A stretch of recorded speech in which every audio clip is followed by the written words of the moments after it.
salimos de la esfera judicial, Pedro Sánchez no convoca elecciones porque las pierde. Desde el minuto 1 de la legislatura, tanto un bando como el otro está buscando a ver de qué manera denuncia para conseguir la imputación que marca esa línea roja para poder tener el motivo de corrupción. En este país, en los políticos respecto a la corrupción, una persona como la vicepresidenta Yolanda Díaz, que en teoría no tiene nada que ver con eso, que hace una intervención en el Parlamento diciendo que es una persona ética, muy ética, según dijo literalmente, presentará automáticamente su dimisión. Pero que el gobierno no tenga que asumir, el presidente del gobierno, ninguna responsabilidad política cuando estalle un caso de corrupción, esto significa que hay un grado de tolerancia interna, externa.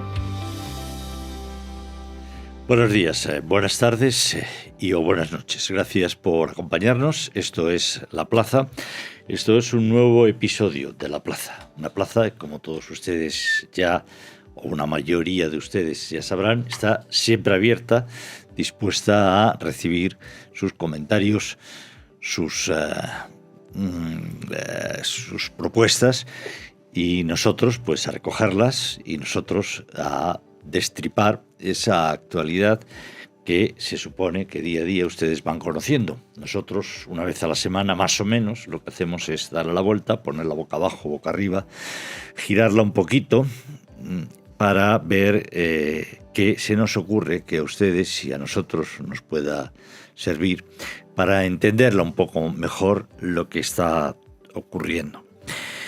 Creo que esta semana, si ya no estoy equivocado, porque los hechos se suceden con una rapidez vertiginosa, esta semana toca el numerito de la OTAN, creo recordar. No sé si tocamos algo la semana pasada o no, me parece que ha sido de esta semana entero el numerito de la OTAN, pero luego pues siguen llegando, evidentemente, a todos los medios las derivadas de los sucesos de corrupción que afectan en esta ocasión al gobierno que preside Pedro Sánchez. Aparte de la OTAN, esta semana pues tenemos lo más reciente también ha sido la validación por parte de una mayoría del Tribunal Constitucional de la ley de amnistía como hechos políticos más relevantes. Pero hablando del tema de la corrupción, que es un tema del que cuesta trabajo desligarse, yo les recomendaría a ustedes que leyeran un artículo de opinión publicado en economiadigital.es, de Martí Jiménez Mausbach, si no estoy equivocado, que se titula ¿Por qué la corrupción política es un problema endémico en España?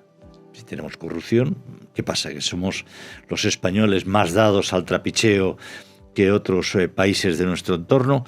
Bueno, puede ser que sí, pero eso sería una explicación muy excesivamente psicológica o psicologista para un fenómeno más grave y de raíces más profundas.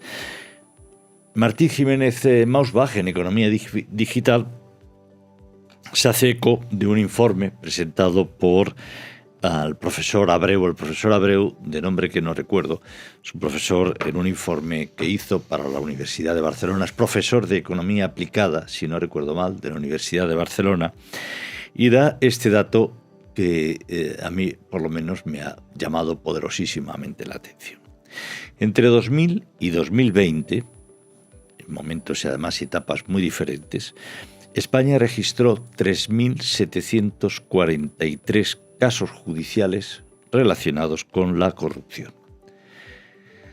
3.743 casos judiciales relacionados con la corrupción entre 2000 y 2020 son, para hacerlo más visual, un caso cada 2 días. Espectacular, ¿no? Y es un periodo muy amplio, han gobernado los dos grandes partidos de este país y por lo tanto se reparten las responsabilidades más o menos a partes iguales. Al PP le correspondería en un 40% de estos casos, al PSOE un 38 y pico por ciento de estos casos. Empate, más o menos. ¿Por qué? Bueno, pues aquí Martí Jiménez Mausbach habla del control, la hiperreglamentación que se da en la concesión de licencias urbanísticas. En definitiva, dice, el mercado en España no responde a las leyes de la oferta y la demanda, no responde a lo que se supone que genera y que preside un mercado, sino a las decisiones arbitrarias, interesadas, a veces, no siempre, corruptas, de un reducido grupo de personas. Me ha llamado la atención, se lo recomiendo, sinceramente, que lo lean, porque es muy, vamos, a mí por lo menos me lo ha parecido, muy interesante. Además de esto, y de otras noticias que quieran nuestros invitados, como les he dicho, el tema OTAN, el tema de la amnistía, y si tienen ustedes información, me refiero a mis invitados, pues qué podemos esperar del Congreso del Partido Popular, que empieza de aquí a muy poquito, de aquí a menos de una semana, si no he hecho mal los cálculos, pero del que ya se van conociendo algunos detalles, pocos, pero algunos detalles sí se van conociendo. Los invitados, yo creo que ya los conocen, o los deberían conocer. Ismael García Villarejo, ¿qué tal? Muy bien. Bernat García. Hola, ¿qué tal? Y Julián Larraz, desde Valencia. ¿Qué tal, Julián? Muy bien. Detrás de los aparatos están César Pérez y Gina Neira, controlando y garantizando que nada de esto se pierde, al menos hasta que llegue hasta ustedes. Empezamos.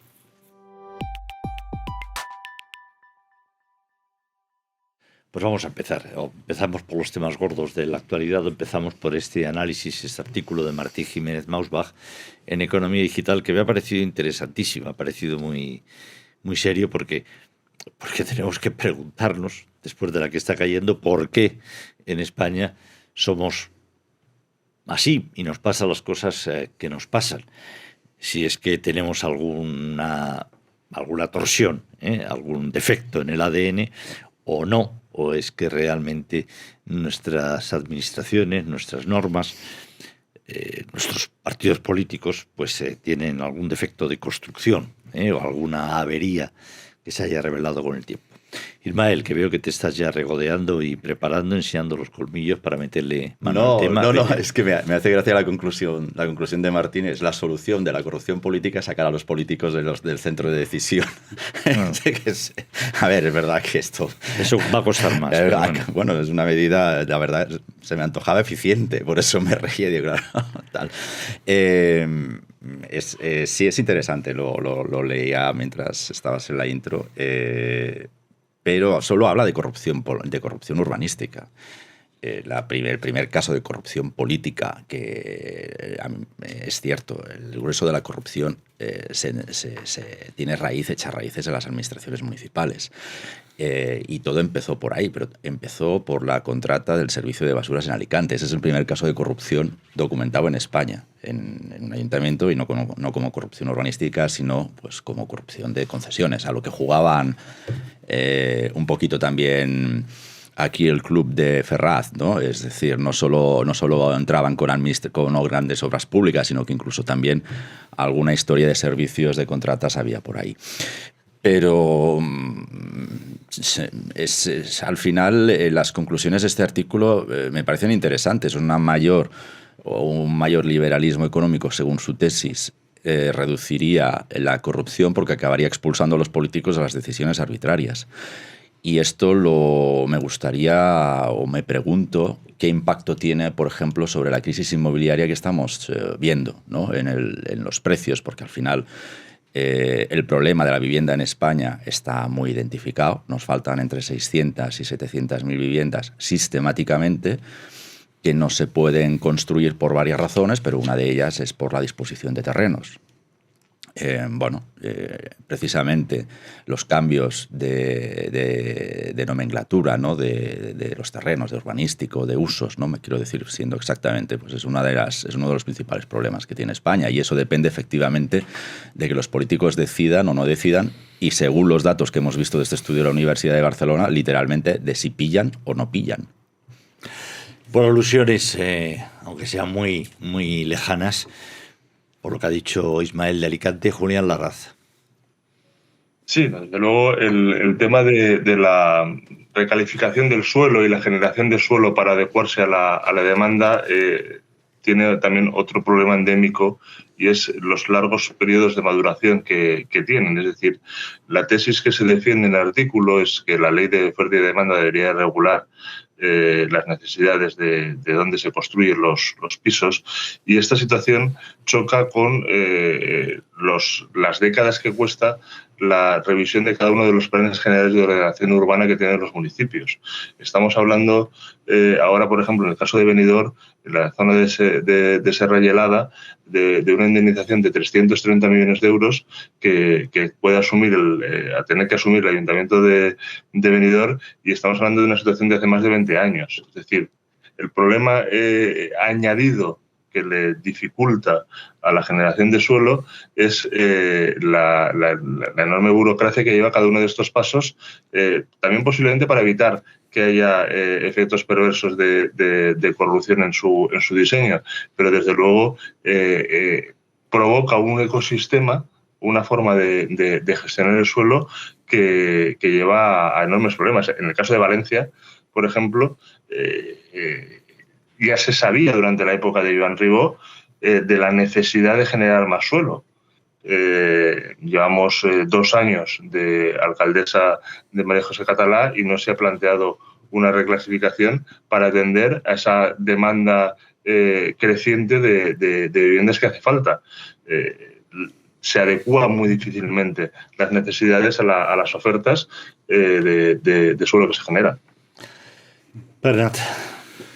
Sí, no sé mucho más que aportar sobre el tema de la corrupción de suelo. Pues eso está bien, porque ya como no hay suelo, pues ya menos corrupción, ¿no? Entonces supongo que la limitación de nuevas licencias que hay en toda España, pues supongo que lo bueno es que se puede corromper menos, ¿no? Pero por suerte pues hay otros mecanismos fantásticos que la sociedad política moderna ha puesto en marcha, como son fondos para ERES, contratos públicos, AVE, en fin, y muchos otros, ¿no? Contratos audiovisuales, televisión,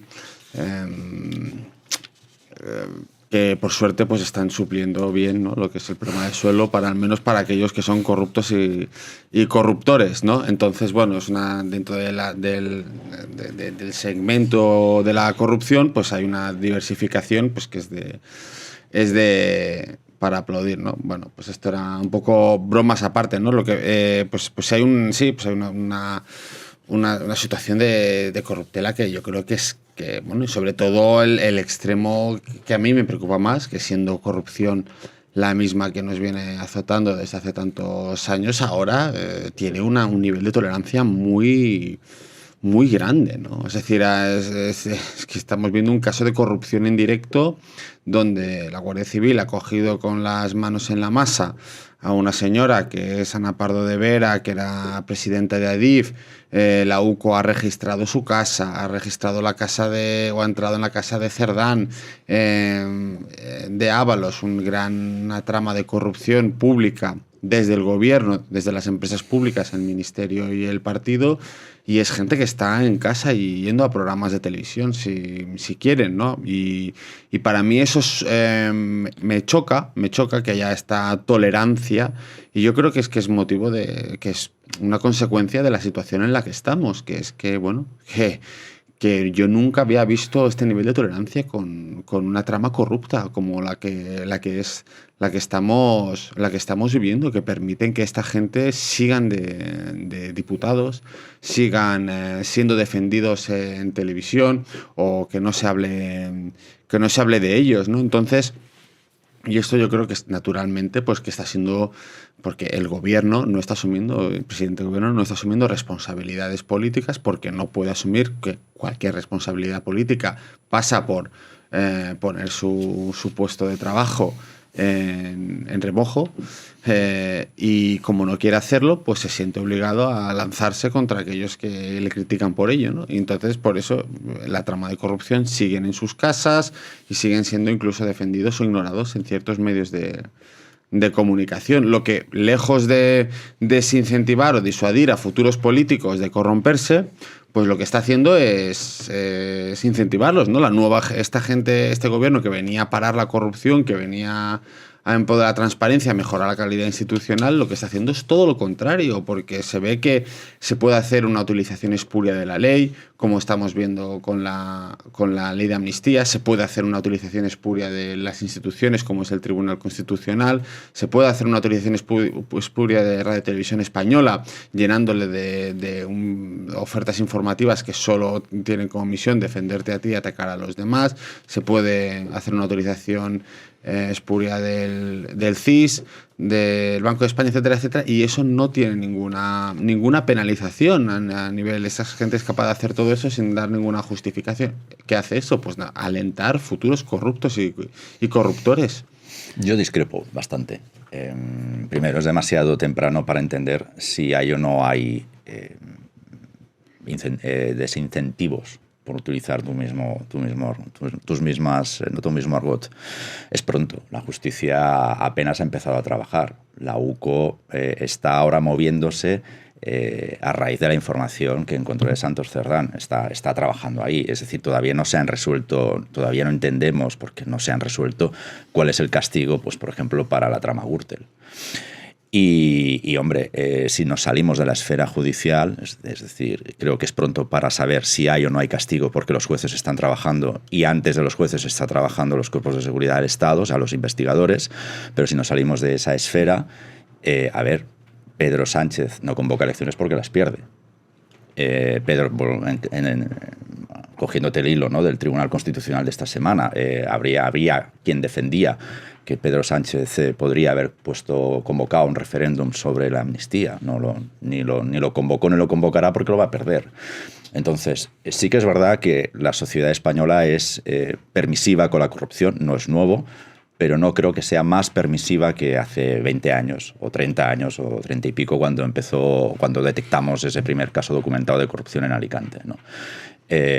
Afortunadamente creo, y eso ya no tengo manera de medirlo, es decir, Martí pone cifras de un estudio muy bien trabajado seguro, porque además las dos fuentes trabajan bien, la Universidad de Barcelona.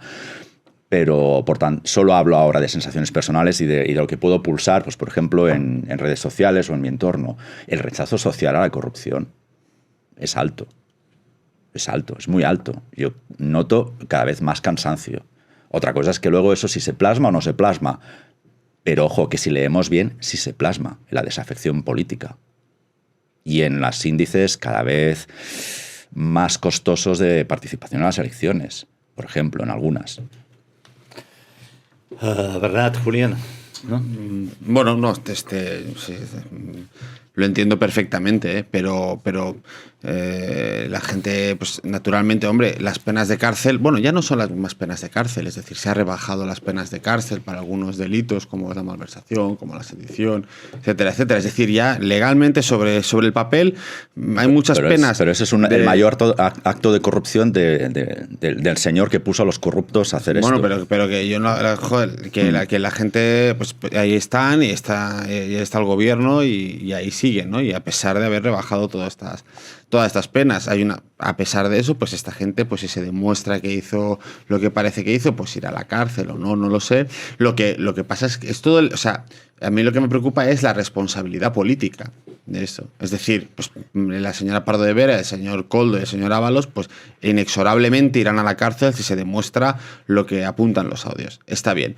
Pero que el gobierno no tenga que asumir, el presidente del gobierno, ninguna responsabilidad política, ergo, o sea, quiere decir dimisiones, convocar elecciones, de SOA, que no tenga que asumir eso cuando estalle un caso de corrupción, esto significa que hay un grado de tolerancia interna, externa, no lo sé, la gente de la calle estará muy enfadada. Yo digo que a nivel de lo que son los circuitos mediáticos y políticos hay un nivel de tolerancia respecto a eso. Y esto, pues, ¿eso qué hace? Pues desincentiva. El corrupto pues seguirá corrompiendo y hace que, bueno, que por ejemplo si Feijóo es el próximo presidente del gobierno, pues dirá, bueno, si me estalla un caso de corrupción en el ministerio de tal, igual hace 5 años o hace 10 años, pues eso me va a llevar a la dimisión inexorablemente. Ahora no hace falta. Que igual hay una trama de amaños públicos en tu gobierno y no tienes que dimitir, No sé. que tiras millas. Me gustaría Julián. pensar que estamos confundiendo una actitud personal, la del presidente del gobierno, Sí. con una actitud general que yo de momento no la veo. Pero yo no creo que sea una actitud personal, o sea, de presidente del gobierno. De asumir responsabilidades políticas. Hombre, pero vamos, hasta los más sanchistas están de acuerdo en que tendría que dimitir Felipe González ayer, que ni siquiera es sanchista, pero que tiene un peso, tiene una ascendencia muy potente todavía sobre el Partido Socialista, está pidiendo que dimita. Otra cosa es que la actitud personal suya, hay por una sus santos vicepresidenta tal, del gobierno que ni siquiera además pertenece al partido. pero si ni dimite el jefe. Pues, por lo tanto, es Oye, ¿por qué va a dimitar ella? Por lo tanto, es No, cómplice. pero que tendrá, O sea, tendrá que exigirle responsabilidad. Oiga, yo me voy del gobierno. Si hubiera una Se sensibilidad, acabó.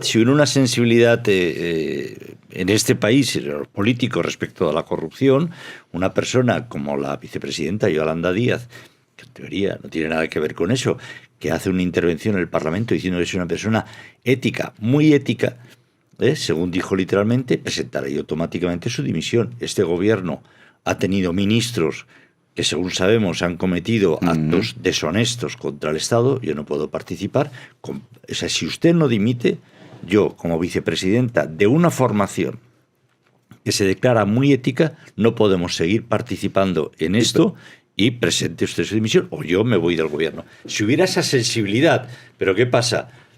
Pues que saben que... ¿Pero qué está pasando en Sumar, Juan? Si se están Bueno, desintegrando. pero eso ya es el siguiente capítulo. Bueno, Hombre, pero ella es la los argumentos, vicepresidenta. pero los argumentos Pero no de la son- gente de Sumar que se está segregando es precisamente la tibieza con la corrupción. No creo, que yo creo, bueno, sí. Pero que antes de una persona de Compromís.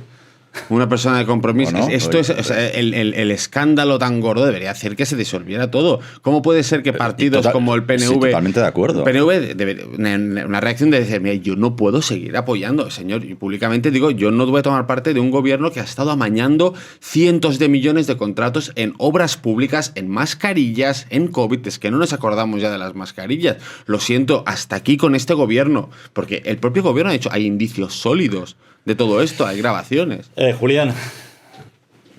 Hay una cosa que ya no se habla mucho y que en la época anterior de la corrupción era posiblemente uno de los mantras, ¿no? Que era la línea roja. ¿Hasta dónde se soporta una corrupción? Cuando es imputado, tiene que dimitir, tiene que haber juicio firme para que dimita o no dimita. Estas líneas y este debate que hace 8 años era bastante recurrente, ahora yo creo que se ha dejado porque se ha creado una nueva excusa, ¿no? Sobre todo desde el bando de Pedro Sánchez, ¿no? Que es, bueno, puedo desprestigiar a aquel que ha iniciado el proceso judicial, decir que es falso y, por lo tanto, aunque haya una imputación, pues es que incluso el juez lo está haciendo mal y, por lo tanto, no tiene validez. Pero hay una cosa que es todavía más perversa en esto de la corrupción y es que desde el minuto 1 de la legislatura, tanto un bando como el otro está buscando a ver de qué manera denuncia para conseguir la imputación que marca esa línea roja para poder tener el motivo de corrupción de acusar. Por lo tanto, se ha llegado incluso a devaluar la palabra corrupción porque siempre tiene que haber algo de corrupción por medio, de manera que cuando hay un caso realmente de corrupción, se pone al mismo nivel que aquellos que quizás no tengan esa base tan sólida. Lo que decía Bernat, por ejemplo, de las mascarillas es un escándalo mayúsculo. Que en el momento de confinamiento, de menor libertad, haya gente que se haya estado lucrando porque tenían el único negocio que tenían encima de la mesa, es desde luego motivo para que se tomaran decisiones. Pero no ocurre. No ocurre porque todas las decisiones que se toman simplemente van a ver cómo consigo el que el otro tenga esa losa de corrupción mayor que la mía. Y el principio es nunca aceptar el que hay una parte en la que yo puedo llegar a asumir el error y, por lo tanto, decirlo. Por eso no marco una línea roja que me diga que hasta aquí hemos... Julián, hay un librito muy pequeñito de un hombre que a mí me encanta. Bueno, hace tiempo que no escribe, o que yo por lo menos no le veo. es un economista, un catedrático de no sé qué, Alejandro Nieto, el nombre sí que me acuerdo bien, y es un libro muy pequeñito. Además, está escrito con un lenguaje en algunos momentos incluso divertido, lo que se agradece, ¿eh? Y entonces, una de las cosas que dice ese libro es: cuando no queremos que algo se solucione, hagamos una comisión rápidamente, ¿no?, en el Parlamento. Es decir, entonces con una comisión ya lo tiene la comisión, vamos a estudiarlo, la comisión se reúne, probablemente tarde un par o tres de años en llegar a alguna conclusión o a ninguna, ¿eh? Pero eso ya, la comisión ya se encarga de evitar. Lo digo por lo que decías de líneas rojas. Yo no creo en las líneas rojas. La línea roja tiene que ser el sentido común y la honestidad política. Una línea roja se quiso, cuando había una línea roja, que era que político imputado, político que no podía seguir en la política, ¿os acordáis? Incluso un presidente de Castilla y León, me parece, un tal que fue de los primeros que apenas se le imputó, tuvo que luego no había nada contra este señor, pero tuvo que dejar su cargo, me parece de los primeros de Castilla y León. Pues los políticos, algunos políticos decidieron que ya no habría imputados, que eso sonaba feo, que serían investigados. Oiga, no, investigados podemos ser todos, pero cuando a un investigado se le suponen o se le ven, se observan indicios de delito, este señor, si el juez lo decide, pasa a ser imputado, con todas sus letras, imputado. No, había que debilitar la fortaleza de este adjetivo y tal, ¿no? Yo creo... Las líneas rojas es que dependen y las marca la honestidad política. Mira, hay un libro, hoy parece que vengo con la teletienda, pero vamos a ver. Hay un libro que está muy bien, de dos autores americanos, creo, que es Cómo mueren las democracias, que no sé si lo habréis leído, Steven Levitsky y Daniel Ziblatt. Son dos autores, creo, norteamericanos. Creo no, vamos, me parece que son norteamericanos, que escriben este libro preocupados por si la democracia de Estados Unidos podrá sobrevivir a los últimos tiempos y especialmente al señor Donald Trump, del que ellos califican que es un autócrata, un hombre antiliberal, etcétera, etcétera. Nada nuevo en este sentido. Pero hay una frase que me llamaba mucho la atención de ese libro, la tenía anotada, y hay dos frases que les voy a leer, pues son muy buenas, evidentemente. Además figuran, me parece que al principio del libro, en la introducción. Dicen: los autócratas electos, que son los auténticos enemigos, por supuesto, de la democracia. Cuando hablamos de corrupción no estamos hablando de democracia, ¿eh? Estamos hablando de defectos de la democracia. Dicen: los autócratas electos mantienen siempre una apariencia de democracia. De hecho, la necesitan. A esta apariencia de democracia van destripando hasta despojarla de contenido. Estamos hablando de... Y luego dice... ¿cuál es el contenido? Pues es la Constitución, está escrito, ¿no? Dice, no. Dice, hay dos normas básicas que son fundamentales para que la Constitución, lo que esté escrito, sobreviva. Una, la tolerancia mutua. El acuerdo de los partidos rivales en aceptarse como adversarios legítimos. Y digo, uy. Y eso me puso ya enseguida, me despertó, me sonó todas las alarmas, porque si algo está ocurriendo en España, últimamente, la polarización, es esa descalificación del adversario, de la legitimidad del adversario para sustituirle al actual gobierno. Hay que levantar un muro. En Cataluña fue el pacto del Tinell, que la derecha y la extrema derecha, que ese es el rentintín, no llega a gobernar porque eso sería terrible. Esa deslegitimación del adversario debilita la democracia, la pone en solfa. Es como la luminosis de los edificios.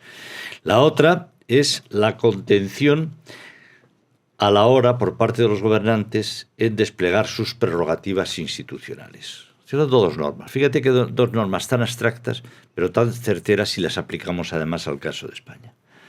La deslegitimación del adversario. El adversario no está capacitado, no puede sustituirme, porque yo lo deslegitimo. Y la otra norma, utilizo las prerrogativas institucionales para hacer lo que me salga de las narices. Prórrogas presupuestarias, ley de la amnistía, etcétera, etcétera, etcétera. Tenemos un peligro tenemos una democracia en peligro, en otros países también, pero en España también. Y rememoraba el libro pensando hoy en la plaza y bueno, quería compartirlo con todos ustedes. Ya digo, creo que voy a cerrar la teletienda. Si no queréis añadir algo más sobre estos temas o sí, pasamos a hablar de los 3 grandes temas que han dominado la actualidad esta semana, si os parece. Bueno, 2, el papelón de Pedro Sánchez en la cumbre de la OTAN, qué gran actor, se ha perdido la escena española. 2, la ley de la amnistía, que esa está más calentita. Y 3, si queréis anticipar algo sobre el Congreso del Partido Popular, no por hacer propaganda al Partido Popular, sino porque, tal y como están las cosas, yo creo que va a ser muy importante que el Partido Popular explique a los españoles, si esos hacen un congreso, y a sus propios militantes, además, qué va a hacer, cómo quiere gobernar, qué propuestas va a poner, a qué ritmo, con qué urgencia, de qué manera, con qué aliados, etcétera, etcétera. Empezamos por donde queráis, salvo que queráis añadir algún otro tema. Esto es muy abierto. ¿Sí? Simplemente si el manual de resistencia no fuera un plagio intelectual y estuviera bien escrito, podría haber citado esas frases ahí. Bueno, porque al fin y al cabo lo que hacen es negar la alternancia. Para cerrar el capítulo de antes, perdona, Ismael, porque es que tengo aquí un papelito y se me va a olvidar y lo voy a sacar a desmano. Sí, papelito. Es una cosa que he imprimido. Esto no es corrupción. Lo que he imprimido. No sé. En principio no es en absoluto nada de corrupción. Pero no sé qué es impresión. Pero si no se hace bien, la dimensión que está tomando puede albergar mucha corrupción. Y de hecho probablemente será legítimo, pero esto conduce a una situación de clientelismo en los medios de comunicación, que somos los que debemos controlar a los gobiernos, que subvierte lo que decía la cosa esta que os acabo de leer, subvierte el contenido real, lo no escrito en la Constitución de la democracia. La noticia que tengo aquí, lo que tengo imprimido, es una noticia de DIR Confidencial que dice que la Generalitat de Cataluña, Madrid nos roba, acaba de licitar uno de los contratos publicitarios con un importe más elevado de los últimos años. Son, si esto es verdad, 220 millones de euros en megacontrato publicitario que está licitando la Generalitat de Cataluña. Esto mucho o poco, para ver, ya uno con estas cifras, en fin, pues 220 millones de euros, masiva, evidentemente, es la mitad de lo que el acuerdo marco ya de récord que el gobierno central hizo aprobar o aprobó el año pasado. La Generalitat de Cataluña, el 20 y pico por ciento de la población del país, el 20%, un poco menos, del PIB, el no 18. Sé cuántas cosas. 18% del PIB español. Su contrato de publicidad será la mitad, si esto es correcto y si los plazos nos estamos refiriendo al mismo periodo de tiempo. Si esto es así, la mitad del contrato de todo el Estado español, en publicidad. Ya digo, no estoy diciendo que esto sea corrupción, pero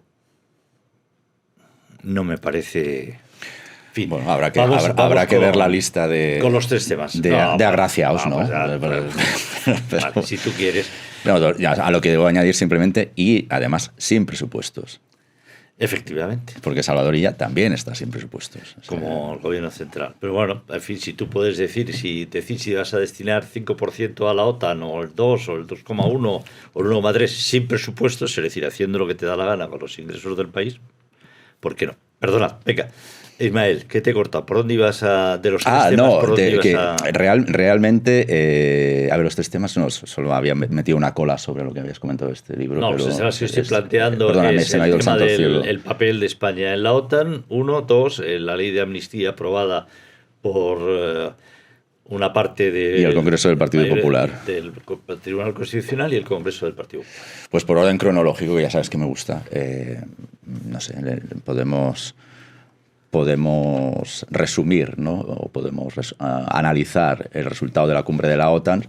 No sé si César puede poner la cara de Meloni. Venga, no la puede poner. No la puede poner, pero invito a nuestra audiencia a ver las fotos de Meloni y ya está, es decir, no tiene más. Es decir, pero todo esto, vuelvo a lo que decía antes, las actitudes personales. O sea, un tipo que es capaz de firmar en un papel que se va a gastar el 5% del PIB en defensa y luego negarlo, pues no nos extrañemos de que se comporte fuera de los estándares de la decencia política en todo lo demás, ¿no?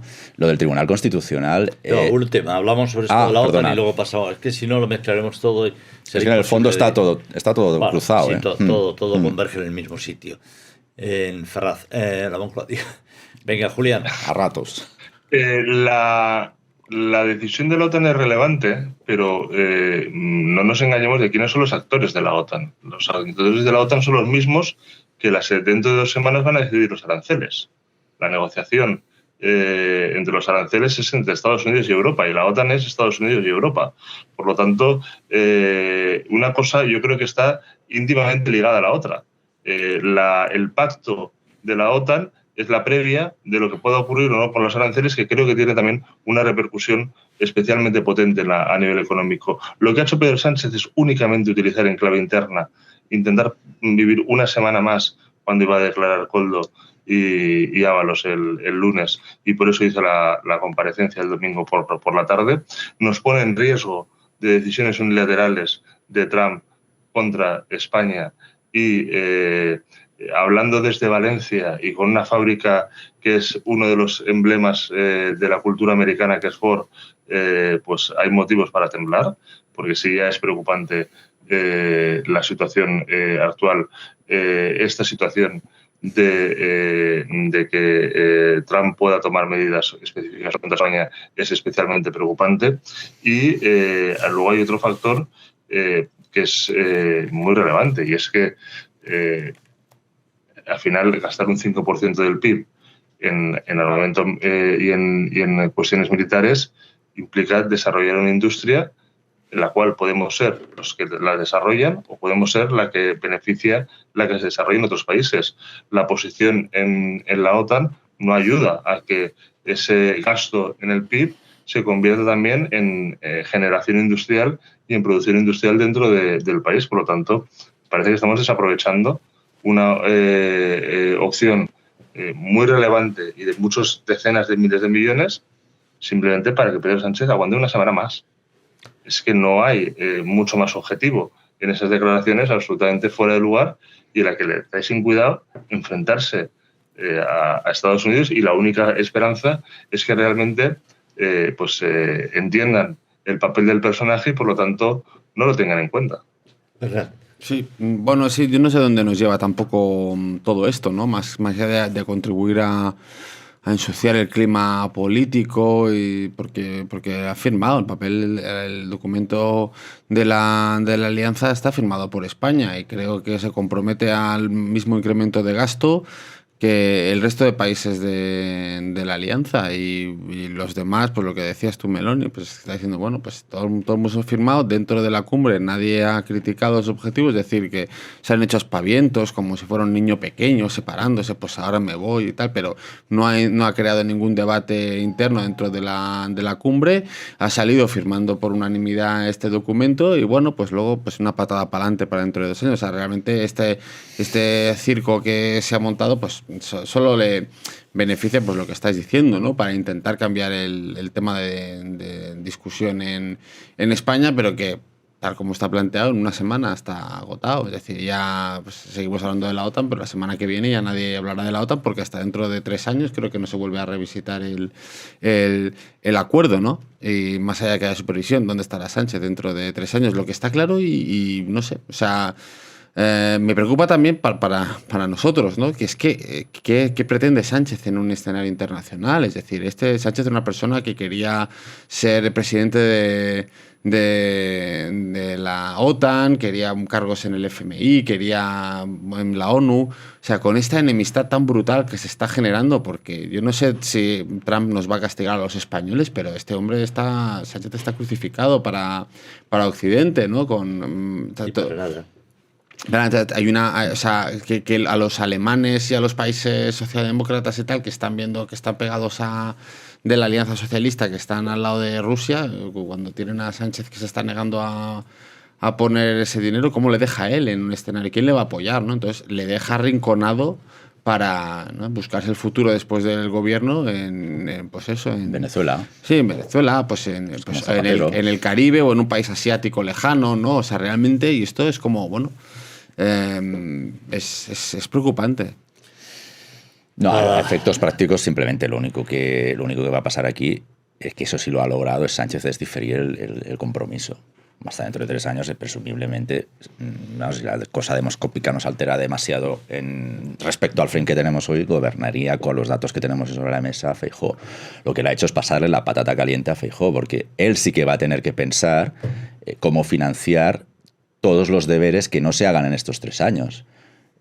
Así que Feijóo tiene que ponerse a crear una arquitectura ya casi presupuestaria. Algunos le están pidiendo un gobierno en la sombra. Yo no sé si esto es muy británico o no, pero quizás sí debería empezar ya a construir un gobierno en la sombra, porque ya lo que se está viendo con la OTAN es que Sánchez ya le está pasando patatas calientes. El problema del gobierno es en la sombra, que no valen para nada. Pero como mínimo trabajas. Al menos vas creando una acción de gobierno al margen de tu programa electoral, con cuestiones tangibles, ¿no? Pues, por ejemplo, el gasto en defensa. Shadow Cabinet. Julián, Bernat, Ismael, por este orden o por otro, pues yo bueno, no sé si Julián, para enlazar con esto y meternos en lo del Congreso del PP, vale. Espero que ese gobierno de la sombra pues sea un poquito más espabilado que lo que tienen ahora, porque yo me he estado ojeando. Pues sí. me parece increíble y es desesperante. Me parece que he estado mirando la ponencia, el borrador de ponencia del Partido Popular para el Congreso, que espero que tenga algunas otras novedades. Y al menos en la parte económica es un bochorno. Es terrible. Es que no aporta nada. No hay nada. O sea, todo el documento son frases hiperbólicas. Vivimos en un infierno fiscal. Esto es horroroso, tal. Y luego las propuestas son vamos a bajar un poco de impuestos a las familias vulnerables, pero esto es un infierno fiscal para las familias, vamos a poner incentivos. Todo es como bueno, no sé. A ver, pero tampoco el Partido Popular es que esté, la última vez que estuvo en Moncloa, tampoco es que esté muy legitimado para decir que va a bajar los Entonces no digas que es un infierno fiscal, pero si no vas a bajar los impuestos, claro, pues no digas que es un infierno. Pero es que vamos a ver, es que el Partido Popular, lo comentamos en la plaza, en el episodio inmediatamente posterior a cuando Feijóo anunció lo del Congreso. Hombre, lo primero que tiene que hacer, al menos yo espero que lo primero que haga Feijóo es reconstruir el partido ya de una vez. Pero de una vez. Es decir, el Partido Popular está ampliamente discutido con el talento. Y lo estamos viendo. Es efectivamente, los borradores que por ahora se están filtrando de ponencia política son lugares comunes que podríamos haber redactado en primero de carrera, prácticamente. O sea, es absurdo lo que están haciendo. Entiendo que por contentar a todo el mundo, o bien por no dar demasiado protagonismo a quien no quieren dar protagonismo, que es Isabel Díaz Ayuso, que parece que es la única que tiene un programa fiscal claro. Pero, hombre, espero que saquen conclusiones y acciones o medidas claras en economía, ¿no?, la división, ¿cómo es?, en política territorial, porque tampoco sabemos nada de cómo van a relacionarse con las administraciones o qué van a hacer, por ejemplo, con la Generalitat de Cataluña en términos como la política fiscal, la política lingüística. Julián. ¿Qué van a hacer con Mazón? Recordar simplemente que el inicio... Vamos a eso. Recordar que el inicio del Congreso fue porque parecía que podía celebrarse unas elecciones anticipadas a nivel general. También lo primero es decir que en la fecha han acertado. Parece ser que el Congreso se va a celebrar cuando uno de los temas de conversación evidentemente es ese. También es cierto que en ese momento, cuando se anunció, hubo un amplio espectro de medios de comunicación que apuntaron que iba a ser el congreso en el cual Carlos Mazón iba a dejar de ser el presidente de la Generalitat Valenciana y, por lo tanto, iba a tener repercusiones en su estructura territorial. Vamos a ver. Ha pasado Feijóo por Alicante a dar espaldarazo a Mazón y el no news también va a ser un dato relevante. ¿Qué papel va a tener la Comunidad Valenciana y qué papel va a tener Mazón en el respaldo del partido después de ese congreso? Porque, repito, cuando se anunció había dos cosas que estaban clarísimas, y es que el PP consideraba que iba a haber elecciones generales anticipadas y que Mazón iba a estar fuera del gobierno valenciano. Creo que lo primero está muy acertado y lo segundo, bueno, en política nunca se sabe, pero parece ser que no van los tiros por ahí. Yo creo que el problema de esto es que estamos pillando al Partido Popular con el pie cambiado desde hace ya bastante tiempo y en bastantes cosas, ¿no? No sé por qué el Congreso el 5, 6, 7 de julio, puede ser probablemente porque sospecharan o pensaran que el último golpe era casi definitivo y que nos caminábamos ineludiblemente hacia unas elecciones anticipadas, pero parece que no. Es decir, parece que va a volver a aguantar con el aplauso cómplice de todos sus socios.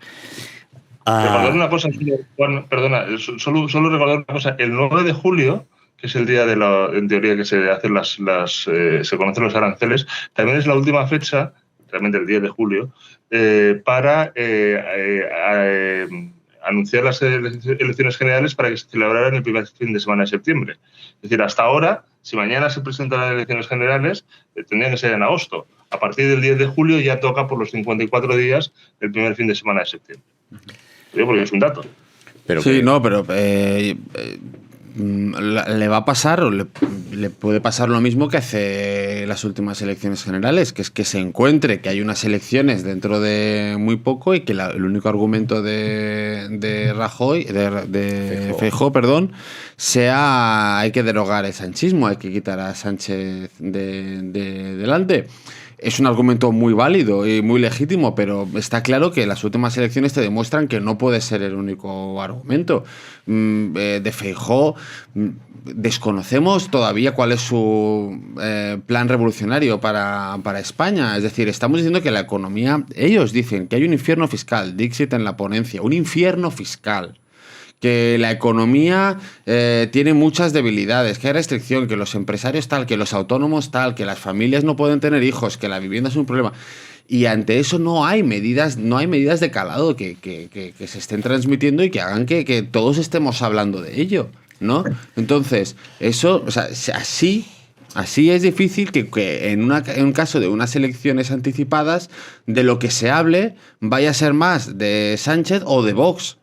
Y de lo que diga Vox, sea una locura, esté bien o esté mal. Pero si tu único plan es decir, bueno, con el SMI voy a ver hasta qué punto subimos, pero igual un poco tal, no, con los impuestos voy a hacer un incentivo, una desgravación para familias numerosas, vulnerables, que viven y que tienen un niño pelirrojo y tal. O sea, si entramos en esta cosa es que no tiene sentido. El Congreso, pues yo espero que aparte de para temas ideológicos, sirva también para reorganizar y renovar profundamente toda la estructura de dirección que tiene este partido, heredada, que viene no se sabe de dónde, y que hay gente que es incomprensible que el primer partido del Congreso estén todavía ahí, sentándose en la misma fila que Feijóo o justo detrás.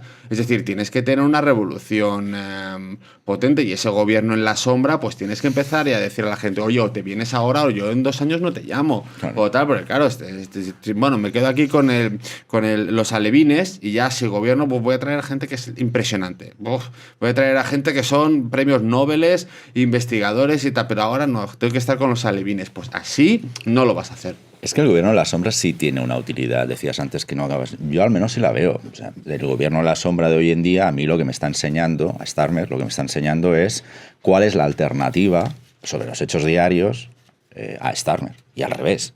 O sea, cuando él tenía su gobierno en la sombra, veíamos claramente cuál era su política económica porque la expresaba. Un ministro de Economía en la sombra, o que tengas a Juan Bravo. O sea, es que me es igual, que es el responsable de política económica. Es una nulidad, porque yo estoy visualizando. Pero el problema es el hombre, no la función. Luego aquí además entramos, sí, para mí es importante, Juan, entender cuál es la alternativa, entender y visualizarla. Por un responsable de política económica, que todo el mundo visualice, que tiene cosas que decir. El problema...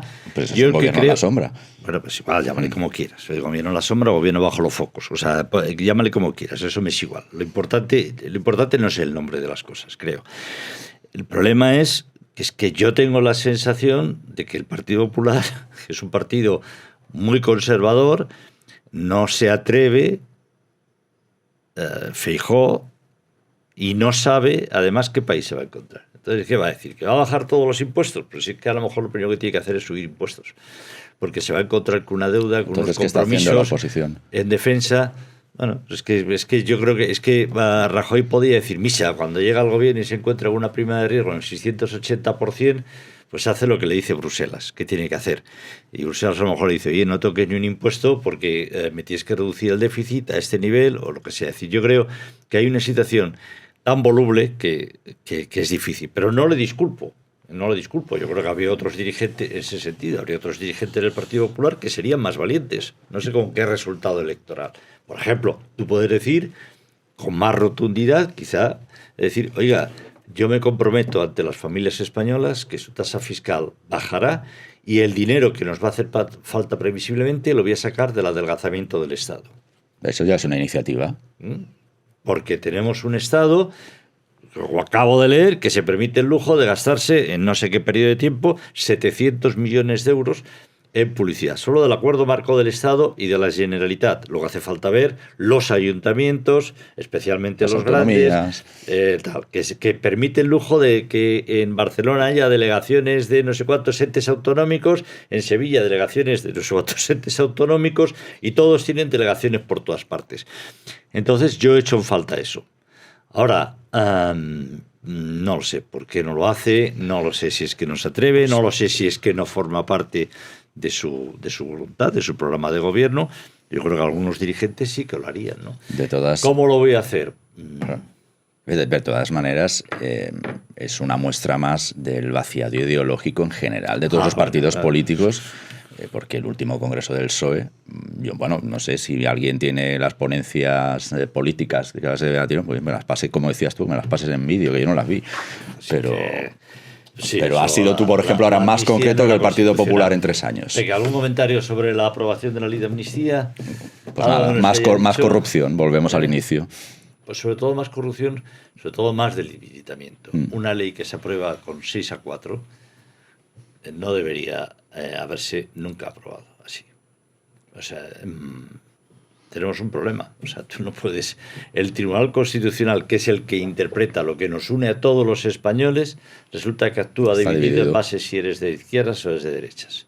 En teoría. Porque no, eso lo hacía siempre antes. Siempre estaba dividido un poco si era tal. Es que ahora trabaja en favor de un señor y de su supervivencia política, que es Sánchez. Ese es el auténtico problema. Y con el camino, pues ya está. El Constitucional nunca será lo que fue.